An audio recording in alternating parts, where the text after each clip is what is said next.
안녕하십니까. 바로 앞 시간에 엡실론 델타 논법에 의한 극한 정리 1단계에 이어서 이번이 엡실론 델타 논법에 의한 극한 정리 2단계입니다. 이것은 단계별로 되기 때문에 앞 단계 보시고 이걸 보세요. 왜 그러냐면은 엡실론과 델타라는 그 의미에 대해서 확실하게 머리에 잡혀져야 오늘 강의가 머릿속에 들어오기가 쉽습니다. 자, 그러면은 앞 시간에 우리가 그 실례로 fx는 ex를 가지고 저희가 입실론과 델타에 대한 구체적인 그것들의 의미를 한번 살펴보았는데, 이번 시간에는 그것들로부터 극한을 엄밀하게 정리를 하는 시간을 갖도록 하겠습니다. 이번 시간이 뭐라고? 극한을 엄밀하게 정리하는 시간입니다. 그래서 앞 시간에 예를 들었던 fx는 ex라는 그 함수를 가지고 그 함수에 대한 실례를 한번 보고 그 다음에 일반화 시켜 가지고 모든 함수에 대해서 엄밀한 극한의 정의를 한번 살펴보도록 하겠습니다. 자, fx는 ex일 때 x가 1에 충분히 접근하면은 fx는 2에 한없이 접근한다. 이것이 고등학교 때 배운 우리가 극한에 대한 막연한 개념이었지요. 고등학교 때는 극한에 대한 증명 없이 그냥 그대로 받아들여 가지고 문제 푸는 연습만 많이 했지요. 그런데 여러분들이 이제 대학교에 올라왔으면은 그것을 엄밀하게 증명하는 과정을 거쳐야 되기 때문에 지금 엡실론 델타 논법이라는 극한 증명 방법을 배우고 있는 거예요. 자, 이렇게 x가 1에 충분히 접근하면 fx는 2에 한없이 접근한다. 여기에서 수학적이지 못한 표현이 두 개가 있죠. 첫 번째, x가 1에 충분히 접근한다. 이 말이 수학적으로 온당하지 못하고, 그 다음에 한없이 접근한다. 이 말도 수학적으로 온당하지 못하죠. 왜 온당하지 못하는가라는 것은 앞에 극한 정리, 즉 엡실론 델타 논법 1단계에서 제가 다 해놓았으니까 그걸 반드시 꼭 보셔야 됩니다. 이래가지고 우리가 이러한 예매모호한 표현을 수학적으로 확실하게 하기 위해서 이러한 표현을 어떻게 고쳤냐면은 x가 1에 충분히 접근한다. 이 말은 절대치 x-1이 어떠한 델타라는 값보다 더 적어진다. 이렇게 표시를 해주면은 수학적으로는 하자 없다고 했어요. 이상 없다. 이런 때 우리가 x가 1에 점점 가까워지면 가까워질수록 이 델타 값도 어때요? 점점 제로에 가까워져도 괜찮아지겠죠. 다시 한번 x가 1에 점점 가까워지면 가까워질수록 이 델타도 점점 제로에 가까워져도 상관없다. 그 다음 fx는 2에 한없이 접근한다 라고 했을 때 이 말도 우리가 수학적으로 온당한 표현으로 바꿔주기 위해서 절대치 fx-2가 엡실론보다 작다. 이렇게 표현을 바꿔줬다고 했어요. 이때 이 엡실론이라는 것은 fx라는 함수값하고 극한값 2와의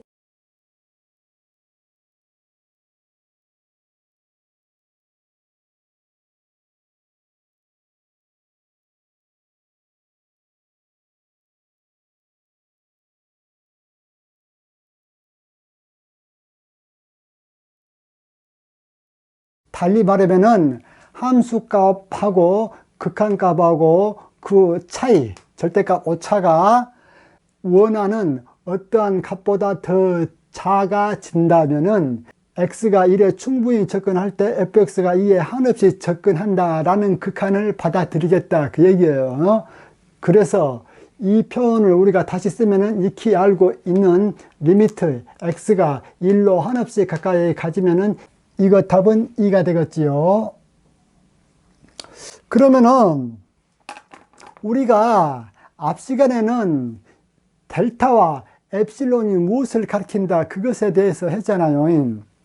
다시 한번 정리를 한다면은 이 델타라는 것은 x가 극한을 계산하고자 하는 지점에 얼마만큼 가까이 갈 것인가, 그것을 나타내주는 파라미터가 델타라고 했어요. 고로 델타가 0에 가까워지면 가까워질수록 x는 점점 1에 가까워진다 라고 해석을 내릴 수가 있지요. 두 번째로, 엡실론이라는 것은 함수 fx 값과 그때의 극한값, 우리가 앞 시간에도 얘기했지만 극한값은 알 수 있다겠어요. 극한값은 알 수 있는데 엡실론 델타 논법은 그 극한값이 왜 그렇게 되는가라는 것을 증명하는 논법이라고 했어요. 그래서 이 엡실론이라는 것은 이 fx 값이 극한값에 어느 정도까지 가까워지면은 내가 fx 극한값이 2다 라는 것을 받아들일 수 있겠다 라는 것을 나타내는 파라미터라고 했어요. 고로 엡실론 값이 0에 가까우면 가까워질수록 이 fx 값은 무엇에 가까워져야 돼요? 2에 가까워져야 극한값으로 인정을 해 주겠다 그 말이에요. 그래서 여기서 여러분들이 한 가지 알아두셔야 될 사항은 무엇이냐면은 이 엡실론 값이 있죠. 엡실론 값은 문제를 풀 때 먼저 주어주는 값이에요. 먼저 주어지는 값이란 말이 무슨 말이냐면은 어떤 함수 fx 값하고 그때의 극한값과의 차이가 얼마 이하가 되어져야만 그것을 극한값으로 받아들이겠다 라는 의미의 엡실론이에요. 그렇기 때문에 엡실론은 처음부터 딱 제시를 해 주는 거예요, 문제에서. 여기에서 한 가지 또 조심해야 될 것이 하나 있죠. x가 1에 충분히 접근하면 이렇게 얘기를 했을 때 지금 현재 이 그래프를 그려 놓았지요.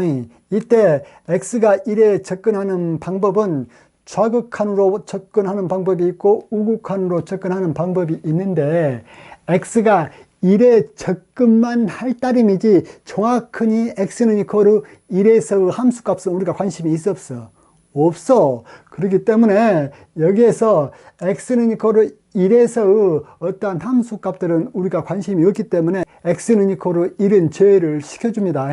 그래서 여기서 x는 이퀄 1을 제외를 시켜주기 위해서 이것이 0보다는 크다 이러한 조건을 하나 더 넣어주거든요. 여러분들, 이 절대치 x-1 값이 0보다도 크게 되면은 이 x값은 1이 될 수 있어 없어? 없잖아요.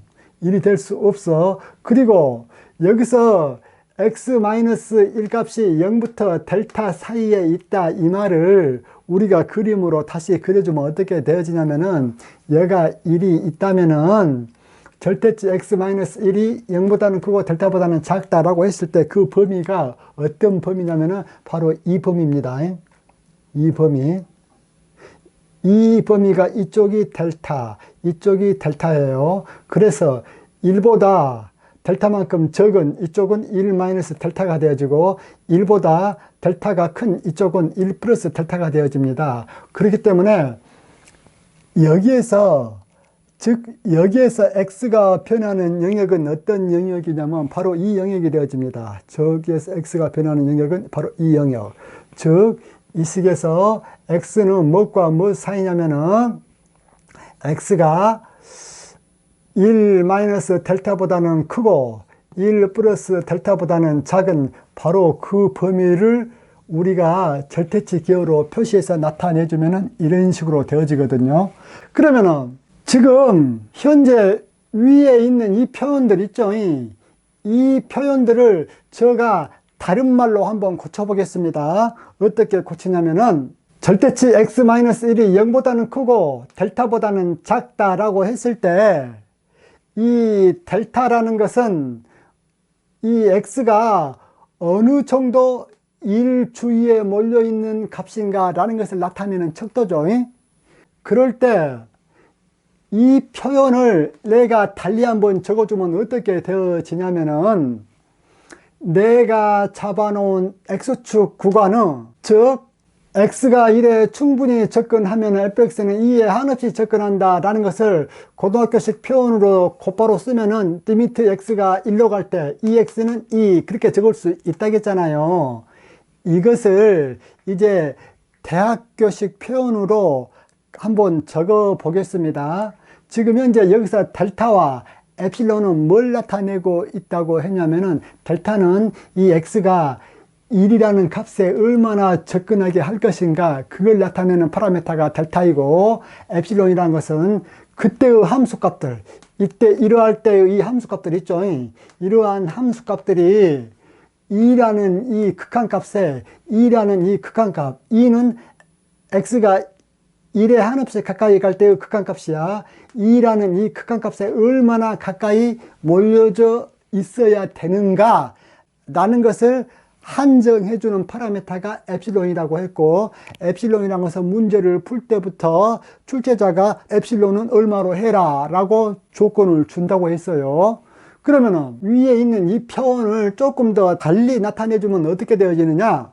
자, 절대치 x-1이 0보다는 크고 델타보다는 적어야 된다라는 것은 내가 정해 놓은 거예요.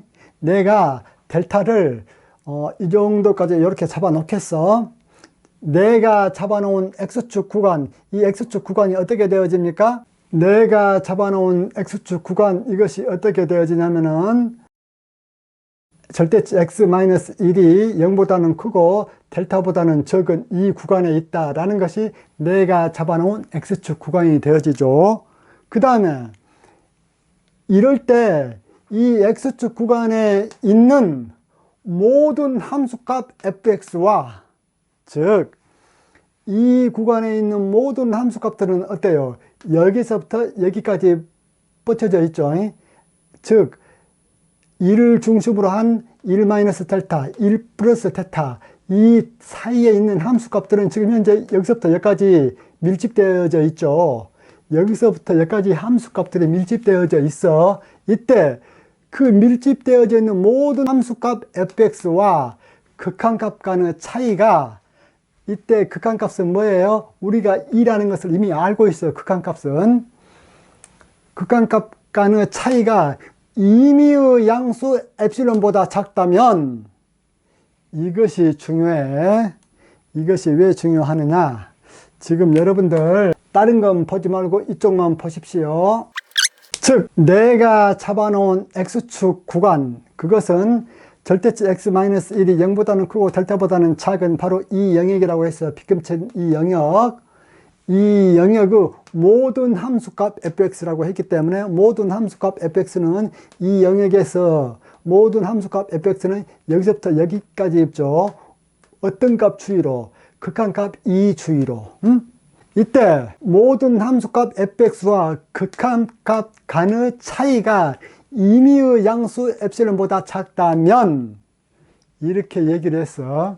근데 극한을 정의를 할 적에는 어떻게 정의를 하냐면은, 그때의 그 엡실론 값은 임의의 양수 엡실론이야. 즉 아무런 숫자라도 양수이기만 하면 되는 입실론이다, 그 말이야. 그러면은 여러분들 이거 한번 보십시오. 절대치 fx-2가 엡실론보다 더 작다라고 했을 때 이 엡실론이 작아지면 작아질수록 fx가 무엇에 가까워져야 됩니까?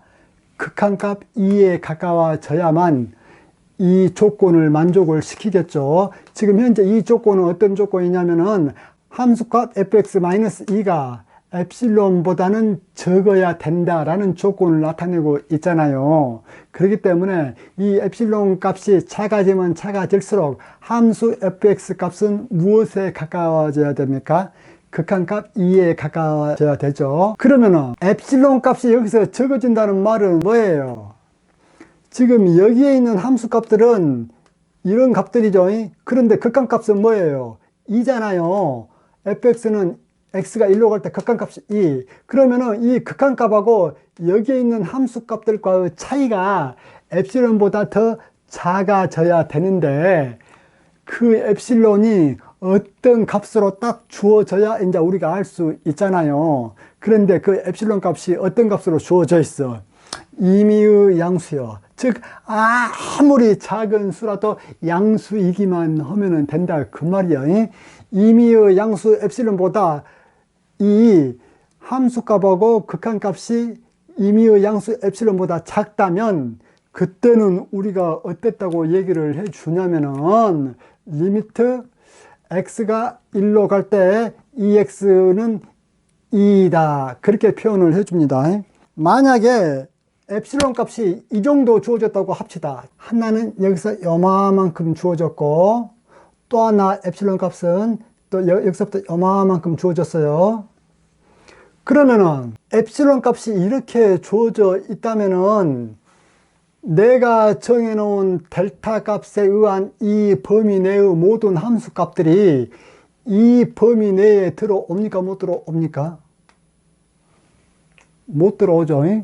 여러분들 이거 있죠? 이것을 다시 쓰면 어떻게 되어지냐면은 여러분들이 또 혼동할까 봐서 다시 적어주는데 이 값은 어떤 값이냐면은 fx가 이 마이너스 엡실론보다는 크고 이 플러스 엡실론보다는 작다는 것을 나타내고 있잖아요. 지금 현재 이 말이 절대치 fx 마이너스 2가 엡실론보다 더 적다. 그 말은 fx가 어떤 값들 범위에 있다는 얘기예요.